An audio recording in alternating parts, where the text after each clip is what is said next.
Okay. All right. So tonight we have Dr. Ela Joseph. She is a neuroscientist, and she's been a great supporter of our STEAM Expo that we've been holding every year. Last year and this year, unfortunately, we had to postpone because of COVID, but hopefully next year we'll get it back. She is also the founder of a STEAM advocacy group, I guess is what you'd call it, BioPalette. Yeah, and that's actually how I got to, yep, and Yeah. that's actually how I got to know Dr. Joseph. I did a Google search for STEAM in the Capital Region, and that came up. She's also the author of a children's book, which you can buy on Amazon. I did buy one last week. Thank My you. daughter, she's a little old for it, but I still bought it. And great, maybe for the grandkids one day. So So I'll turn it over to you, and you can kind of tell the kids how you want to if you want to do this formally, or if you want them to pipe in if they have questions, however you want to do it. Okay, thank you, Ms. Fumas or Michelle. So yeah, as she said, my name is Dr. Elavarasi Joseph, but my friends and family call me Ela. So when people call me Dr. Joseph, I feel very funny about it. So yeah, so like she said, I kind of like to do a lot of things, but I'm a neuroscientist. That means I'm interested in brain and how brain works, and I really love brain. I adore brain. And the children's book, actually, when my children were small, especially when my daughter was a baby, you do not get any science books to read for the children. So that's why I said, okay, I'm going to write my own one. So it's for reading for babies. I'm planning to write for bigger kids, but it's kind of like, it's on the pipeline. So, and the BioPalette is a maker space, because that is also something like in the Capital Region, there was no public space, open space for public to come and learn about biology. Because for me, like a lot of research is happening, and the research is funded by public money, taxpayers' money, but then that information doesn't reach the public in a nice way that they can use and make informed decisions. So when we look at everything, all right, the vaccines, there are a lot of people still do not trust vaccine. When we had this COVID, it became such a huge disaster or a mess, because people do not know how to get the scientific information and consume it according to them. So it was like there was a lot of mistrust and everything. So, but even before COVID, that was my passion. That was a drive for me to start the BioPalette. But once you're a mother, all right, it's very hard to focus on everything. So those are all in my back burner now. That's just the introduction about that. So for today, I want it to be very informal. Feel free to stop me and ask questions, because when Sherry's wrote to me, I just thought it's like most probably it will be like you guys asking questions about me. How did I choose this? What did I do? Kind of thing. All right. So you can feel free to ask any questions to me on that. But since I love brain and I wanted to give a short introduction about brain, kind of like, what is brain and all the fun things about brain, feel free to stop me, raise your hand, or ask any questions. So make it as informal as possible. And like I said, you can also ask a lot of questions. I love to talk, so any questions is welcome. Okay. So I'm gonna use the presentation I made. Uh,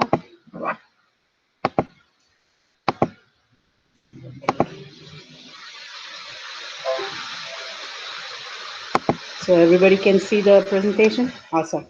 So I mean, brain, it's the most amazing organ, but it's the most underappreciated one, all right?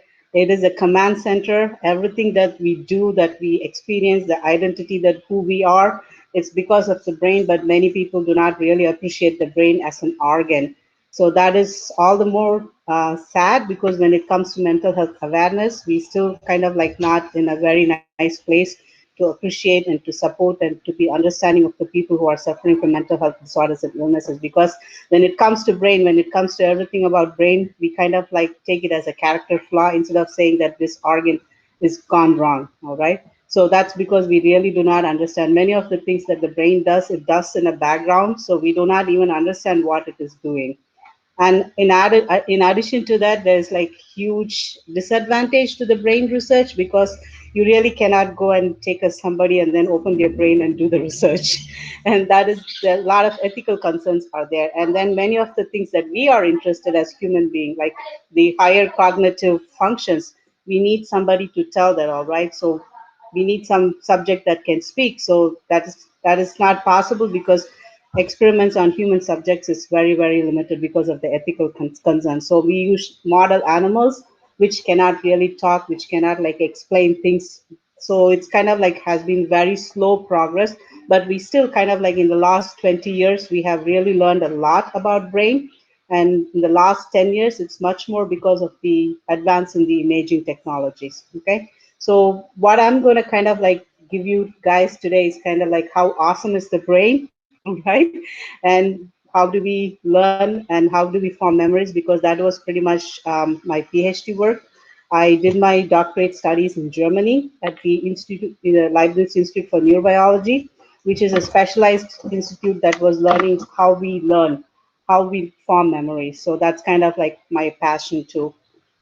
I kind of like followed it along the research, but then once I came to US, I kind of like got interested in the equity in the scientific education because wherever I went, like how do I say, if I put it in simple, I walk in the streets, I see a lot of different type of people.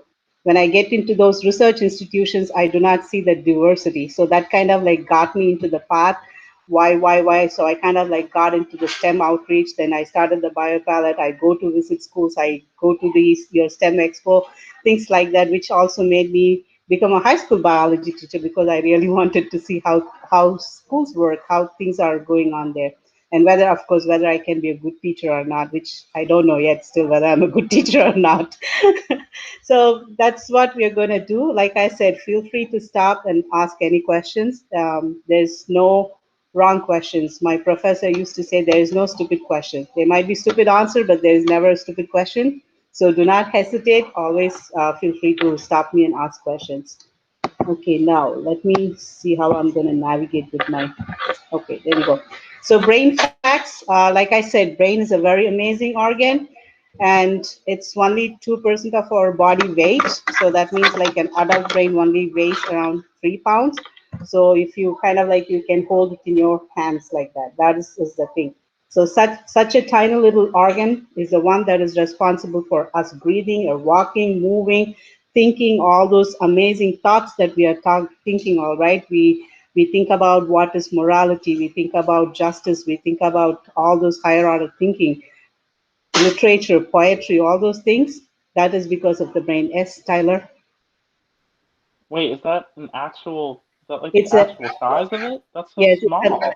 It is an actual human brain. It's from the Mount Sinai Brain Bank. Yeah. It is just only 2% of the body weight. So what we see is the skull and so on, and then there's fluid inside because it's a very delicate organ. It needs to be safeguarded, and it's like a command center. So we have only one brain. So the skull, the cerebrospinal fluid, it all protects it, it cushions it, so that it can still be safe. But that is an actual human brain. It's from the Mount Sinai Brain Bank. It's 2% of the body weight. So even though it's only 2% of the body weight, it really, really needs a lot of oxygen. So 20% of the oxygen that you're breathing has to go to brain because it does a lot of work. It's the most amazing supercomputer in the whole wide universe, all right, our brain. And each of us have that supercomputer. And because of its high computing and all the work it does, it needs a lot of oxygen. So that's one of the reason, like when the athletes get concussion, even like few minutes, if you go without oxygen, it can lead to a lot of damage to your brain. So brain needs a lot of oxygen. You have to give it all the time. So, and it is a very fatty organ, all right? I know when in this country, when I came, it was like so much people are like, no cholesterol, no this, no, only egg whites. Fat is being shamed, all right? But recently now people are kind of like moving on to good fat and everything. But brain is a fatty organ, but I will touch back why it is a fatty organ, but it's like 60% fat, and it's not ashamed about it. It's very proud it's a fatty organ, okay?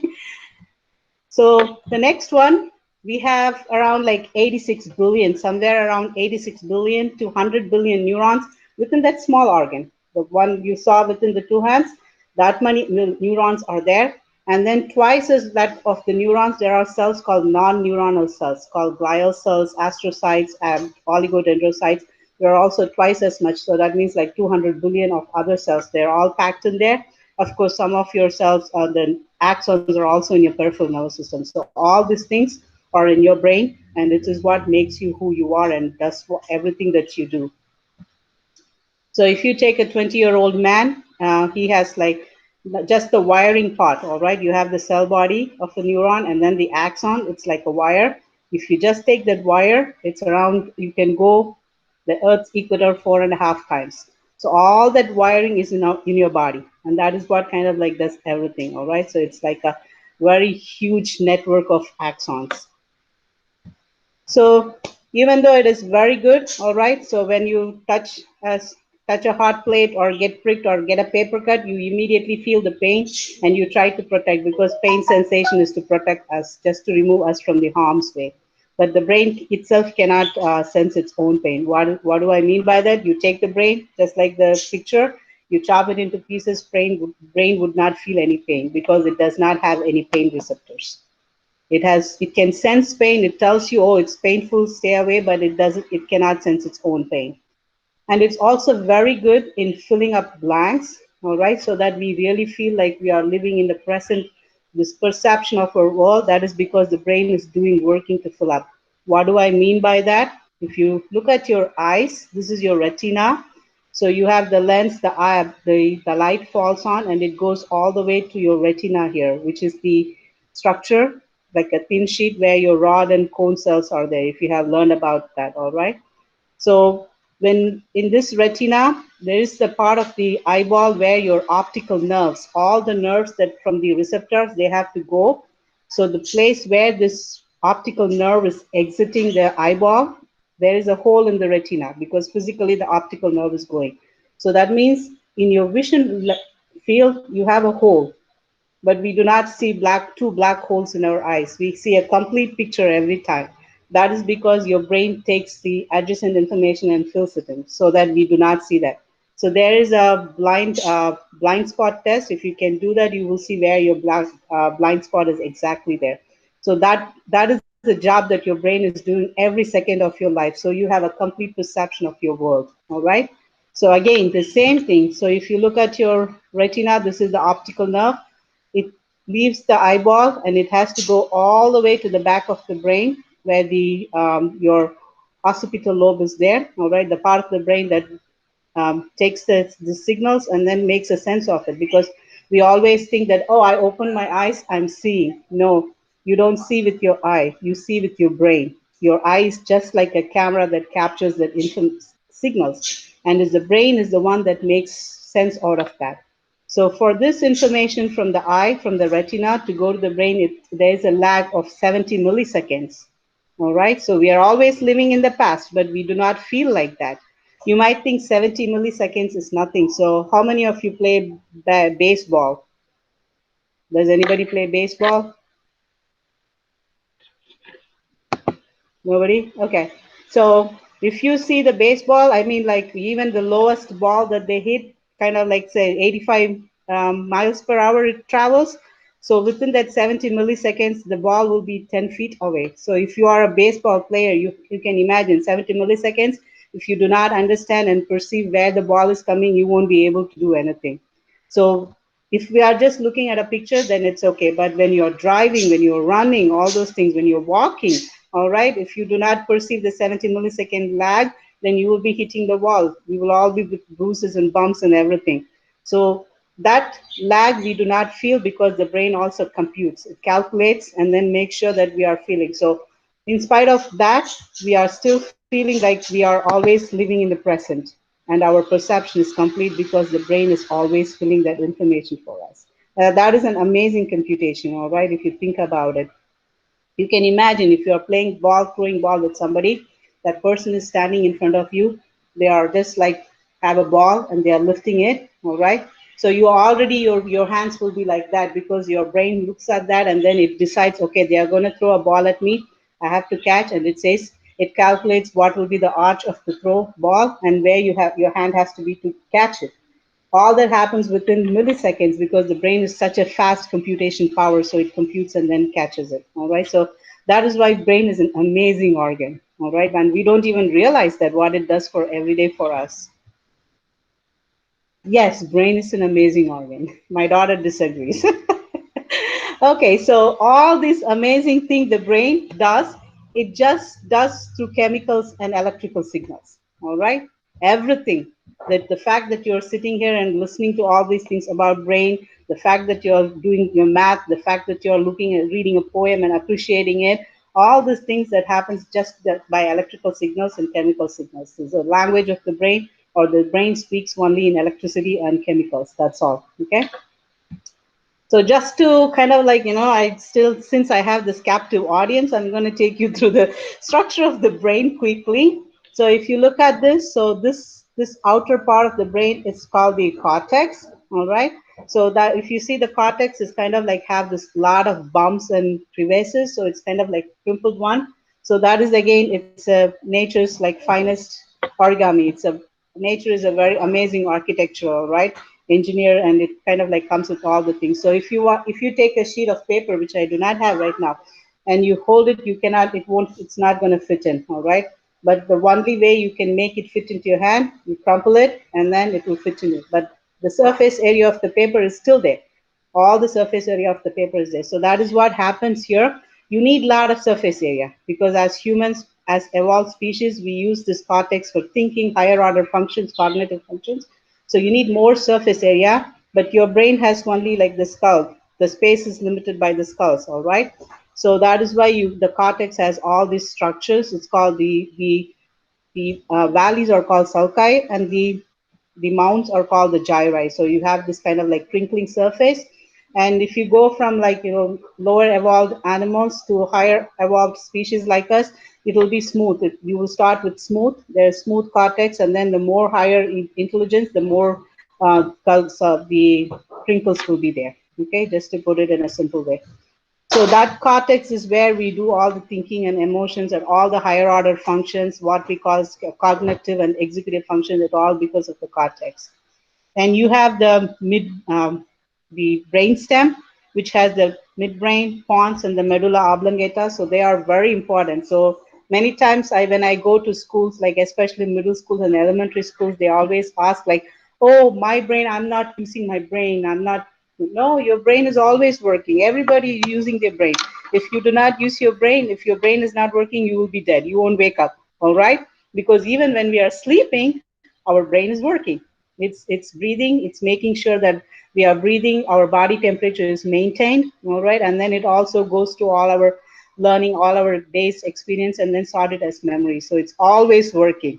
Okay, so that is one thing people always be, because we always joke, oh, that person doesn't have a brain, they don't use their brain. No, they're always using their brain. The very fact, even if you're sitting here, your body is constantly measuring your muscle tension. Make sure you can sit straight, you have exact tension that is necessary. All these things is happening. Okay, and of course you're also listening and hearing and everything.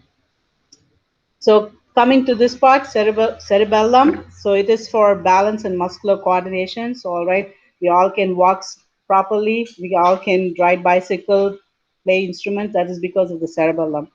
But I think 4 or 5 years ago, they also scientists found that the cerebellum has other functions.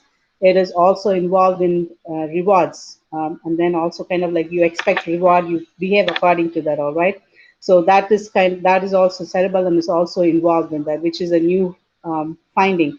So we are still kind of like learning a lot about brain. New things are coming up. So that is a way, because everybody thought like textbooks are like cerebellum. Yes, it's for balance and muscular coordination. That's all. But then that is what like a very very interesting function that is. It's also involved in rewards sensing. Again, if I talk too much, you can stop and ask questions. All right. So if I start talking, I'll be start talking. So when we look at the cortex, like I said, the outer layer, which is the most important thing, which is a very unique thing for us, because all the higher order functioning is happening because of the cortex. So we are very unique because of our cortex, the way the function that the cortex does. So the cortex is kind of like divided into lobes. Even though, so because of this division, there's always people think like there's also this huge myth that we only use 10% of the brain, which is not true, all right? So because for us to do everything, a lot of different parts of the brain is always communicating constantly with each other and working together. So at any given point, a lot of parts of the brain is working. But we still kind of like go with that because of the majority of the functions are localized to that. Okay. So if you look at the first one, the frontal, which is here, right here, that is the part that is involved in reasoning, planning, parts of speech and movement, as well as all the executive functions like control, motor skills, control, all those things. It's because of that. So teens, all right. So you usually that frontal part matures around when you are like 24 or something. So legally, even though when we say you're 18, you're adult, you are not neurologically, you're not yet an adult. You have like till 24 years to make excuses. Your brain is not fully mature, so you can make mistakes and say, "Oh, my brain is not yet mature." All right. So that is something also very important. Because like the more we learn about neurosciences or the brain research, the more it has implications. For example, social justice reform. So juvenile justice system, all right. So a lot of people are recognizing like, because in this country I see like a lot of adolescents are then tried as adults, all right. So which is not good because neurologically your brain is not fully developed. And the frontal lobe is the one that says whether it's right or not, that the impulse action, all right. So all those executive functions are not yet developed, so you cannot really try someone as an adult. So that has kind of like, it's slowly catching up, but it's kind of like we are trying to still learning and understanding more. So the next one is the parietal lobe. Sorry. Oh my goodness, where am I going? Okay. Oh, okay, since I pushed it from the take from the PowerPoint to the Google, it's kind of like messing up. But let's see, the parietal lobe is the one that kind of like motor skills, where you sense of touch and the pressure and everything, it's there. And then you have the temporal lobe that is will be on the side. So can you guess what sense that it works with? If it's on the sides, any guess? It's on the sides. Your temporal lobes are on your sides, close to your ears, so it's involved in hearing. So all the information, the sense impulse that you get from here are the stimuli we call, all right. Anything that comes from the outside we call it as stimuli, or the sensory information. And everything that you hear through the ear, that is all processed in the temporal lobe. So that is with hearing, everything is being like made sense. So all our sensory inputs, we say, oh, I taste, I see, I touch, I hear. We do not do that. It's the brain that does that. Those organs are just collecting information and then send it to brain. Brain is the one that makes the sense. So temporal lobe is your hearing. And the occipital all the way at the back is for the eyesight. So all the things that you get through all the information from the eyes or the retina, that's being processed by your occipital lobe, and then you see the picture. Okay. Oh, it works now. There we go. So we have all these lobes and everything, but brain works not as individual cells. So in the brain, all these neurons together, there are a set of neurons together that are all working together. They communicate with each other. So we call it as a neuronal circuit. All right. So that is also that makes brain unique. So we cannot really kind of like um, tease out the problems. There are the fact that we cannot really treat or cure a lot of neurodegenerative diseases is because of that. The neuronal circuits, they have a very specific connections they make, and then they work through that. So that is one of the reasons we are still struggling to treat all those neurodegenerative diseases such as Alzheimer's and Parkinson's. So these neurons, they work together, they are neuronal circuit, but then the individual cells are your neuronal cells, okay? And again, this is one of my favorite things to say in biology. You look at the structure, you can kind of like say what function it does, okay? Or you look at the function and then say this has to be the structure, because structure and function, they go hand in hand. You need to really like, so in this, why I'm saying that, because you see there are different type of neurons and each one has a very specific structure because they are having a very unique function because of that structure. Structure and function goes always together. So that is very important in biology. You look at the structure, you really can predict the function, what if you kind of like have a background knowledge.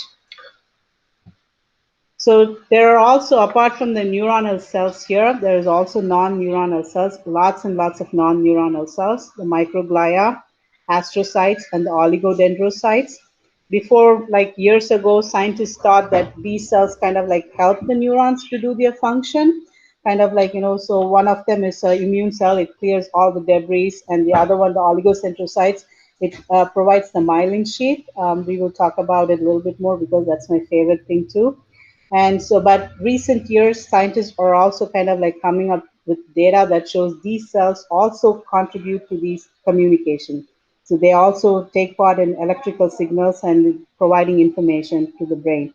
So that is something, again, it's like we are still slowly learning about it. So this oligodendrocytes, you see, this is the neuronal cell. As usual as a cell, it has the cell body, and then it has these branches kind of called dendrites, which literally means branches in Greek. And then it has this long wire-like structure that is the axon. That is pretty much the wiring that carries the electric signal, and then that will pass on to the next cell by this terminal, presynaptic terminal. So since it's like a wire, if you look at I mean, these days there is no wiring outside, but if you go to old places or if you see a wire, all right, charging wire, it has the copper wire inside and then this plastic outside because the plastic is to insulate it so you don't get any leakage of electricity. So pretty much what this myelin sheath does is the same. So since the new electric signal is passing through that axon, you don't want to leak any electricity. So that is what the myelin sheath does. It insulates. But the beauty of that is that you have this breaks in between. It's not a complete wiring insulation like in a plastic wire or electric wire. Here you have like places in between so that you can have like regenerate the electricity. So it will be like, that's what makes the neurons carry electricity very fast. All right. The fact that you touch something hot and then you immediately take it off, it's because of this myelin sheath. If not, we will all be burned, we will all be cut because of the fast, because you need to get your information fast. All right. So that's what brain does. So the myelin sheath is the one that provides it. So if the myelin sheath is degenerated, like in multiple sclerosis, then we have disease. So you cannot get the fast information, okay? And this myelin sheath major component is fat. And when you look at the brain section, that's what you see as the white matter. If you have heard about gray matter and the white matter, so the white matter is this fatty sheets. And that is very important. That is what like fat for growing person, children, as well as us, for all of us who wants a very good brain health, you need to have healthy fats because we need always this myelin sheath is being always deposited and going on. Okay. So then where exactly the communication happens, this is where the communication happens. You have one neuron, it has this axon, which is this electrical, where the electricity goes on. So this neuron gets the information from another. It's like a relay wiring, all right? One neuron talks to another neuron because that's like a circuit. So the neuron passes its information through the dendrites of the cell that gets converted into electric signal, and the electricity travels to the end of this neuron, and at the end it will get converted into chemicals, and then it will tell the other neuron this is the information that you have to pass on. So that place where two neurons communicate, it's called the synapse, and it's kind of like a very small empty space, cleft. So where the chemicals will be released, and then it will get again converted into electrical signals. So like when I said neurons only talk in chemicals and electricity, that's what you go as electricity, convert it into chemicals, convert back into electricity, and then it keeps on going until the end place is reached. Okay.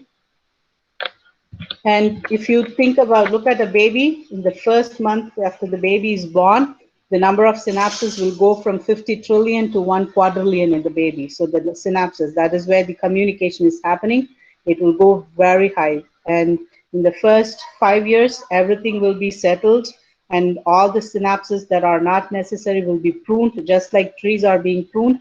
Brain always prunes things, so that will all be things that are not necessary. It will just throw it away because it's a very highly priced real estate in the brain. All right, so it always prunes things that are not necessary. But that is many synapses a baby will have, because it's learning everything. All right, it's learning touch, hearing, sense, everything. So it goes very, very much. So this is pretty much what I learned. I'm a molecular and cellular neurobiologist. So I look at the cellular level, at the synaptic level, what happens. That is what I learned. And then what happens when we learn, what happens when we form memory. So at this level I learned. Okay. So scientists do use, this is fun thing, so I wanted to share. So they use this instrument called oscilloscope to measure the neuron firing. So what we call as neurons talking to each other.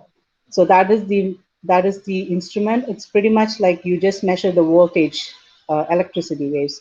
And when you do that, then it kind of records this oscillograph. Okay. And I'm going to share with you two recordings.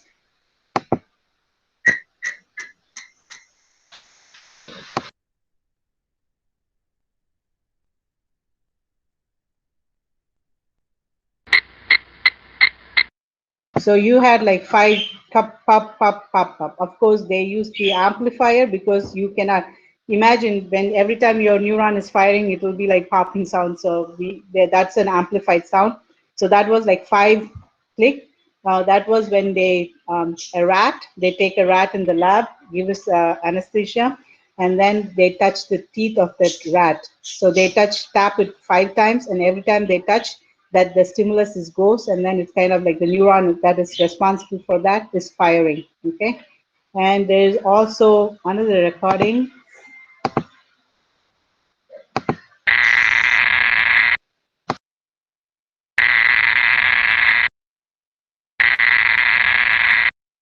So that is a continuous burst, but it's a 2 seconds. So in this case, again, the rat whiskers, which is a very sensitive sensual input. So they just kind of like hold it. You hold it, so that means that neurons in that hair cell are getting continuous input. So they are just continuously firing. So that's the sound you get like for 2 seconds. It's like continuously firing. So that is the sound the neuron makes when they are firing. It's an amplified sound, and then the scientists learn it. All right, you record it, and then that's how you know which neurons are firing, what is the circuit, and so on. They try to work on it. So coming back, like I said, my interest is in, and I did my PhD in how do we learn, how do we form memories, and that is very important for you guys also as a student. All right, so that's what I decided to share it. So there's, I mean, 15 years ago, again, we all thought like adult brains, once you grow, that's it, your brain cannot change. We thought like only young people. That's why they say, oh, young people can learn language, young people can learn to play an instrument and so on. But that is not the case anymore. We learn more about it. And even adult brain can change. It's always there are changes happening. So what that leads to what we call as the plastic brain. That means it's always like molding itself. So that is because of the phenomena called the neural plasticity. So how do you become smart as a student? All right. So if you look at this, this is a neuron that has been taken out from a rat and grown in a culture, in a petri dish in the lab. And then they are being stained by the green fluorescence protein. So, and Dr. then, Joseph, we yes. can't see that image right now. You're Oh, recording. oh, There thank you you. go. Thank Okay, you. thank you, thank you. Yeah. So you see this is a neuron that has been taken from a rat and been grown in a petri dish in a lab, and then you put green fluorescence protein, and then you put under microscope, and then under UV light, the green fluorescence protein will fluoresce green, and then you take the pictures and see. So how do we learn? How do we become smarter? Because of the changes that are happening here in this dendrite. All right, this is a cell body, and this is the dendrite, and you see all these small dot-like things, mushroom kind of thing. That is your synaptic, dendritic synapse. So that is where all the changes are happening. If I don't bore you much, I will kind of like quickly go through this. So you see here two dendrites. So you have all those synaptic boutons, all right, the mushroom kind of thing. So always there are changes happening. There's like something coming up and something going away, all right. You have a mature one, there's something coming up. When you're learning, there's always like new boutons are forming. That means the new synaptic connections are forming. And then there are some things that are not being used that are being removed. Remember the pruning? So if you are learning to play an instrument, so this is always happening. And if you're learning to do math, all right, you keep on doing that, this is going to keep on happening. So while you're learning, all those synapses are coming and going, they are being removed and so on. But if you keep on doing that, all right, you say, oh my God, I'm not good in math, but then you don't give it up. You keep on trying, and then those synapses will become strengthened. It will become very strong. That means your memory is being formed. So then you're going to become very good at what you're doing. All right, so that is the way it is, and that can happen even when you're adult at any age. All you have to do is that try, keep on strengthening it, then you will learn and you will form a memory. So that is at the synaptic level. And then there's also another level of learning happening. Remember the myelin sheath that I told you? So every time you learn, there's also the myelin being deposited onto that. So at the neuronal level, so the more you learn, at the dendrites, the synapses are forming, and then the axon, more myelin sheath is put on, deposited. So that means that connection, that neuronal network is going to get strong. Then the brain knows, okay, this is very important for me. I'm going to remember it. That is going to form as a memory. So those are two places where learning and memory happens. Of course, when you sleep in the night, then also that's when the consolidation happens, and that involves other parts of the brain. So mostly our brain is like, remember the brain, the sole purpose of the brain is to protect yourself, make yourself live a happy life, all right? So if you kind of like think, for example, you think, oh my goodness, school is boring, I hate this school, I hate the math class, or I hate the physics class, I hate the science class, all right?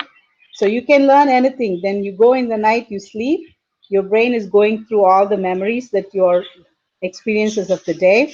And if your emotions are associated with those memories are kind of like angry, sad, fear, all right, anxiety, it will take it and throw it in the garbage. It doesn't care. It doesn't care that you learned all the things about integral calculus or differential calculus. But if you say, I hate integral calculus, I hate this teacher, then for your brain, oh, this is too much stress for my person. It will take it and throw it away. The next day you go to the class and the teacher will ask, okay, what did we do yesterday? What did I teach you in an integral calculus yesterday? You will all be like sitting blank. All right. So that is what is more important. More and more schools and certain schools are realizing it. So that is why they are kind of like making it more as a relationship, more importance to relationship building between teachers and students, and giving them a very nice, conducive learning atmosphere where they feel that they belong, they feel that they are happy. So that kind of like shift is happening, but it's very slowly, in my opinion. We need it more faster. So that is what we learn about, neuroscience, and we are still learning about it. And those are the things we still learn when it comes to learning and how we learn, how we teach in schools and memory formation. So in short form, you can be whatever you want to be because of synaptic plasticity. Your brain is an amazing organ. Like I said, if I'm in person, we would do some activities so you will realize how fast your brain can adapt, how fast the synaptic plasticity is working. So you never can say like, oh, I cannot do that. No, you can do anything you want if you put your brain into that, because your brain has this amazing power to adapt itself, learn anything you want to, and make you anything you want to be. Right? So it's kind of like a no excuse, because we all have the brain with us. And how to do that, how to take care of such a wonderful organ, such a busy boss that does everything like nonstop, it's working to make your life wonderful. You just have to protect your brain, all right? So you kind of like wear helmets and everything whenever you go out bicycling or driving. And always, it's very simple. People always think that you have to do a lot of crazy stuff to keep your brain healthy. In order to keep your brain healthy, you just have to eat healthy, very balanced diet with all those healthy fat for your brain, and keep it very busy with positive activities, because brain is like you use it or lose it. It's like, again, I said, it's a very precious real estate, all right? So if you don't use it, it will kind of like the synapses will be gone, and then you will lose it. And always laugh a lot. Spend time with the people you love, with your family, your friends, and laugh a lot. And that's all you need to do to keep your brain always healthy and keep it going. Okay. So if you guys want to learn more about, these are wonderful resources for you. The Brain Facts from Dana Foundation, they do a lot of information there. And this faculty in Washington, Mr. Dr. Chudler, he also gives a lot of very easy to digest information about brain. And so those are wonderful resources. Any of you want to keep on learning more about the brain. That's all. I stopped talking. That was wonderful. That was Thank you. really wonderful. I think, what impresses me, and I don't know if the students feel the same way, hearing everything you're talking about, what the brain does and how it does it, pardon the pun, it's kind of mind-blowing at how much it it it, it has to do, Yeah. and how complex our bodies are to make that happen. I mean, science is amazing, and I mean, how that all came to be, It is. It is. That's what I always tell people. Like when you study science, especially biology, you feel humbled after that. You feel like, and also that's something I learned from learning science and biology. When you think something as like when simplicity is the ultimate complexity you can have. All right. So our human body is such a complex structure, complex machine, but it has simplified everything so much that we take it for granted. We do not appreciate it. And human brain is such a complex organ, and we still do not understand that. There are people still trying to do the artificial intelligence and based on as a brain, but in my opinion, we will never achieve that because brain is so complex and so adaptable. It changes so fast. absolutely. And I think, I don't think exactly what you said. We don't appreciate it, and we probably don't appreciate it until we start to lose function. Yes, You but know, that is a problem because since we do not appreciate what the brain does, and because of the culture and everything, in every culture, in every part of the world, something goes wrong with the brain, we immediately kind of like take it as a character flaw instead of so that is something, if you understand it as an organ, what all it does, then you can say such a complex organ which is responsible for everything. I just talked about brain, but if you take about your digestive system, there is a separate nervous system in your stomach. The brain is responsible for making sure you breathe, you're making sure your digestion goes well, making sure your wound heals, everything. It kind of like it's a command center. It sits there and makes sure the whole body works. Every system you can think about, all right? Your digestive system, excretory system, your respiratory system, all the systems that you have, they're all being controlled by the brain. So if something goes wrong with such a organ, then you can imagine how horrible it's going to be, and that is what. But since we do not appreciate it, we still do not kind of like provide the support and the help for the mental health illnesses because immediately we say, oh, that's something wrong with that person. So that is a pity, actually. yeah. What questions do you folks have? I know India commented how interesting it Yeah, was. I read it. Thank you.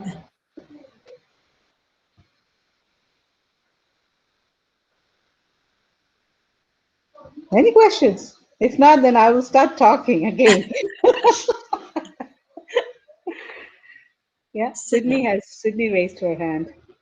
Go ahead, Sydney. This is from a little while ago, but like with the rats, and then when you like touch them, like what did they use to like amplify the sound?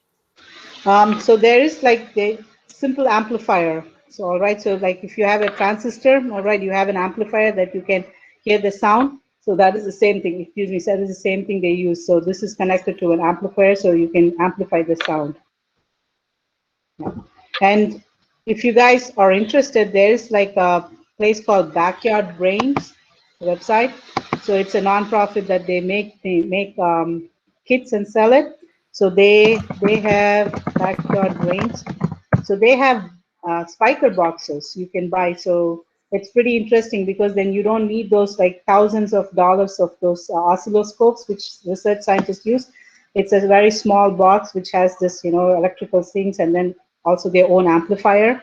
So you can put the electrodes and then do your own experiments and hear your own neurons popping. Actually, Oh, so it's only around like $150. So if you have saved some pocket money, you can buy those kits from them and then do your own experiment. It's fun. They have spiker boxes for neurons, muscles, and also for measuring the electricity in plants. So neural activity in plants. So that's fun. remember that, folks, for next year when we're back together. We can buy some of these and maybe do some things together in school. Yeah, that is really fun. The backyard games with yeah. They made it very simple, small kids, which is really cool to play around.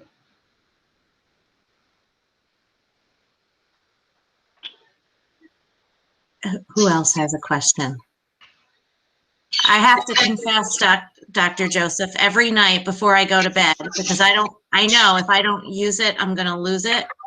I do my little word games on my phone. How fast can I find the words and so forth because of neuroplasticity? And I Yes. started to think when I heard about that the first time, I'm like, oh, this sounds like a bunch of hooey.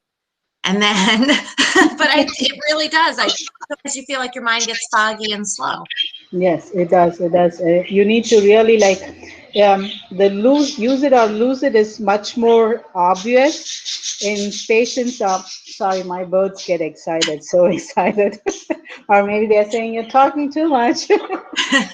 So patients who lose their limbs, like soldiers or the diabetic patients who get their limbs amputated, there is a phenomenon called phantom limbs because I did not. Maybe I do have. Let me see. Oh. Mm. Okay, here we go. So this is called like a sensory homunculus. So all the information that each of the sensory inputs that are coming from our body, they have specific area in the brain where they are being processed. So if you map all those things, it will look like that.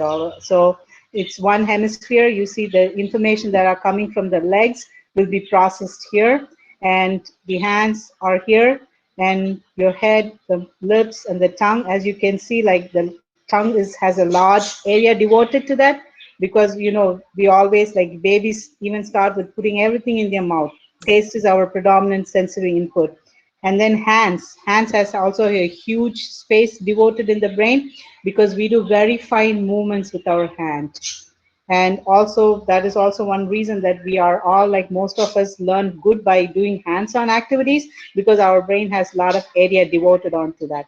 So when they ampute that legs, for example, so if you kind of like, for example, the fingers, if they get the hands amputated or removed, then the area next to it is like your face and so on. So the neurons from the face, they kind of like move into this area and take over this area. They don't let it go waste because there is no stimulus coming from hands because it's been cut off. So the neurons from this adjacent area will move over and take it. So those patients, when somebody touches their cheeks, they feel that their hands are being touched. So they can still feel the sensation on that.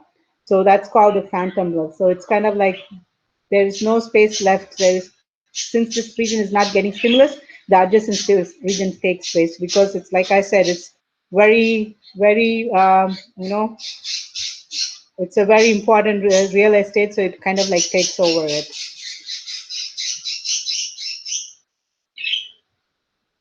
Okay, who wants to play a game? I mean, I don't know whether it's visible. Yeah. Oh, no, it's not working. Yeah. Hmm? Yes. Yes.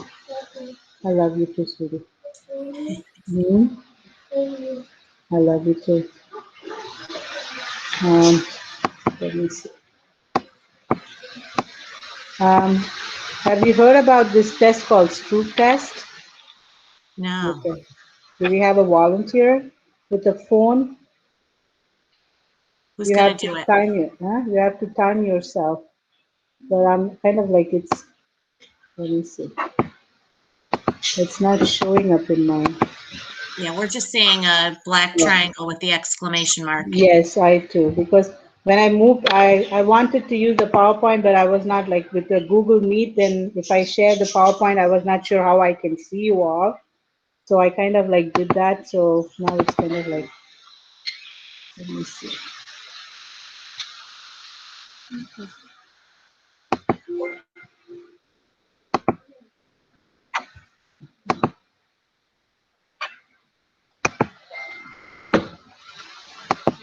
I'm trying to.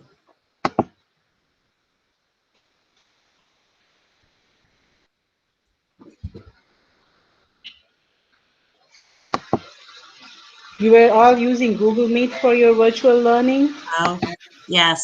Okay. It was fun though. It was very fun. Here we go.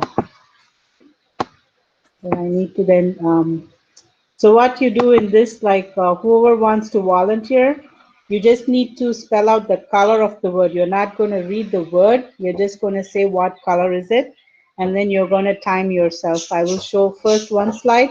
You're going to start the timer and then you're going to read um, all the colors of the word. You're not going to read the word, but you're going to say what color is it. Okay? JJ, can I have my phone, please? Maybe I can find you guys. Don't touch anything. Not even one. May I remind you, it's my phone. No, it's not my phone. It's your phone? When did it become your phone? Right now. Right now? Okay. Okay. I'm going to present my whole screen so you can see that. So who wants to do that? Does anybody want to do that? Read it out? See what? Who's going to do it? Come on. Come on. I'm too old, guys. You have to do it. You're here. Come on. All Okay, right, Tyler Tyler volunteers. volunteers. He feels so Yay, guilty Tyler. that he has to. Okay, I'm going to do that. My entire screen. And then I'm going to share it. Um, let's see. Can you see this? Yeah. Okay, you're going to just read out the colors, not the word. All right. Tell me when you're ready. All right. I'm ready. Okay, start. Red, blue, green, black, blue, yellow, green, orange, green, red, pink, black, brown, yellow, gray, blue, red, green, pink, brown, orange, black, blue, green, red. Okay, that was 17.96 seconds, okay? So write it down. So that was 17.96 seconds. So now you're going to do the same thing. Again, you're just going to read out the colors, not the word, okay? Ready when you are. Okay, I think I'm ready. Okay, just the colors, not the word. Go ahead.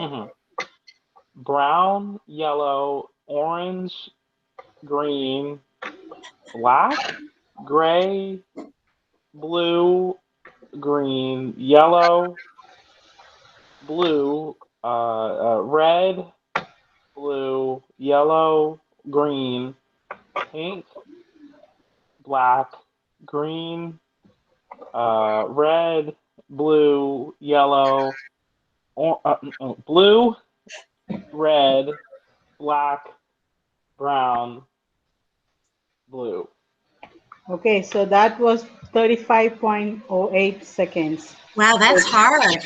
It is. So that's like double the time, all right? So that's, why do you guys think that happens? How was it actually for Taylor? How was it to read this next one? Second one. It was kind of difficult, but I mean, I guess like, I mean, I slowed it down, so I don't know. No, that's because like your brain is getting conflicting information, all right? So the word says something and then the colors are different since you have to read out the colors. So that's like, so our brain is always dealing with that conflicting information and then it has to choose something. And that is also the processing speed because like we can tend to read words faster than naming the colors.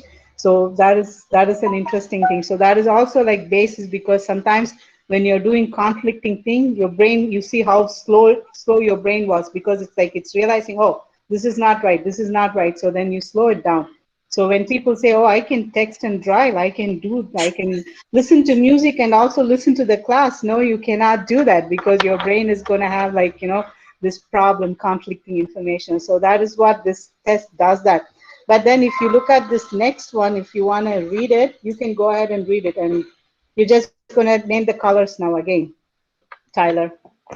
All right. Are you still doing a timer? Yes. Okay, I'm ready. Okay, just the colors again. All right. Red, blue, green, pink, or purple, pink, I don't know. That's okay. Black, yellow, orange, brown, blue, yellow, red, black, red, green, so sorry, black, Mhm. green, pink, blue, yellow, brown, orange, green, black, red. Okay. So that's pretty much the same timing like you had first, like 18.885. So you see, because there was no conflicting information, because it said cow, the words read something, and you need to call the color, so there was not. But only when there was like conflict information, your brain kind of like went crazy, because that's also the, like I said, we read faster than we kind of like name colors or something. So that is also something which we really don't realize, like that the brain, how it works when you are dealing with conflicting information. But the brain is always dealing with conflicting information. So like I said, a lot of the things that the brain does, we are not even aware, consciously aware that it is doing the function. We kind of like, oh, I do that, I'm great, I am doing that, but it's not us, it's the brain that does that. The brain is kind of like is truly the boss. That's pretty much what I wanted to say today, and I hope you all appreciate that your brain much better now. So how many of you That's are for going you. to become neuroscientists after this presentation? Oh, Okay, well, Tyler. that's good. There's a lot of venues that you can do. You can become a research neuroscientist, you can become a neurosurgeon, you can become a neurologist, you can become a psychiatrist. I mean, there's a lot of things that you can do. That is, it's not just one thing that you can do. It's really fun, and we need, because we still kind of like, we still do not know a lot of things about our brain. We are still learning. There's so much, and like as you guys all know, we still haven't find any cure for Alzheimer's. We still haven't find a cure for Parkinson's. We still kind of like, there's a lot we still have to do. It's so fascinating to go through everything. Well, Any that was questions? wonderful. That was wonderful, Dr. Joseph. Does Oh, anyone thank else you. have any questions? And Tyler, thank you for being our volunteer there. That was fun watching you do that. I was impressed. I couldn't do it as good as you did. So There is one thing also. There are like, if you there's a way you can cheat that though. The Stroop test you can cheat. So I know it's with the screen it's hard, but if you're doing it with paper, all you have to do is that like squeeze your eyes, kind of like a little bit. So then you won't see the word, you only see the colors, and there won't be any conflicting information sent to the brain. So the brain will do it. All right. So that is the amazing thing. The brain is very adaptable. So once you do that, then it says, oh, okay, I don't have any conflicting information. So yeah, you're welcome, India. I like that name because I'm from India, so I'm very happy to see that name. Any questions? Anything that you guys want to ask or anything you're wondering? good, Yeah. Tyler. So, I guess this is kind of confusing, but like, I've always wondered, kind of like we have, well, kind of like with the test I just did with the, the color coordination on top of the words, and that kind of, how the brain has to kind of like wrap its head around it, right? Mm-hmm. Um, it's weird because when I think of like how written language has now kind of developed over, past couple thousand years, right? Mm-hmm. Like that's so interesting that the brain is now able to not only create those words, but also understand them and interpret them within 2 or 3 different languages, or some people can speak 4 or 5, things like that. Yes. I Hmm. just think that's I just think that's really cool. But It yeah, is. that's all I wanted to say. But thank you for coming. We do appreciate it.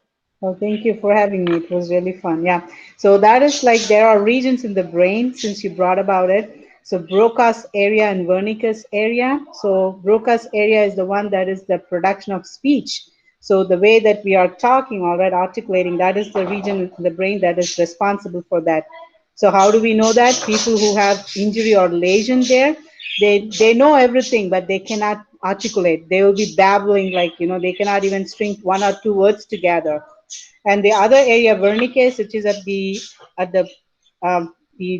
occipital, temporal, and parietal lobe, kind of like intersection.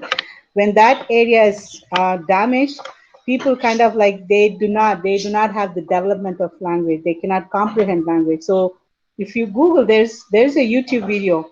That person who has their Wernicke area damaged, they will talk.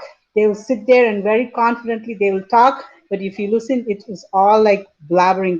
It doesn't make any sense. They just kind of put words, and then they will kind of like talk what we call as like BSing kind of talk, but it won't make any sense because they lose that ability to comprehend the knowledge, the development of language.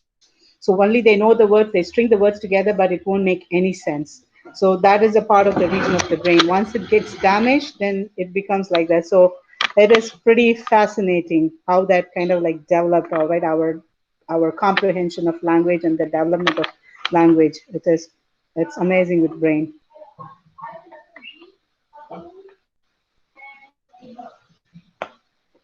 Are there any other questions or comments?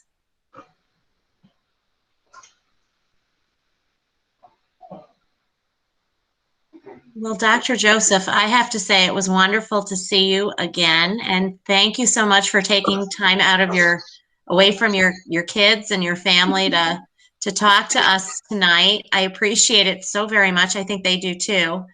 And hopefully, maybe in the next year or so, we can get you back in person to do something with the kids. Thank you for having me. I know you guys had a full day of school, but then you guys still are like coming to this and sitting and listening to me. So thanks for having me. It was really a pleasure to meet you all and share you with my brain, love for my brain. So enjoy. And yeah, I'm also looking forward to really start the STEAM Fest going again. I And really missed it. So yeah, maybe we all do. I know it's a big hole in what we usually do programming wise, so we do miss it too. But as a segue into this, folks, next week, Mr. Tom Vartuli from Hudson Falls High School is going to be joining us with I think 4 of his high school seniors who were involved in a science research course throughout their entire 4 years of high school. And they have been entering projects in science research competitions in the area and across the country for the last 4 years. They've been at our STEAM Expo as well. Of course, it was 2 years ago, so they are 2 years deeper into their research. We have 3 groups that are going to be presenting to us next Wednesday. So we do have a change of date because they all have a track meet.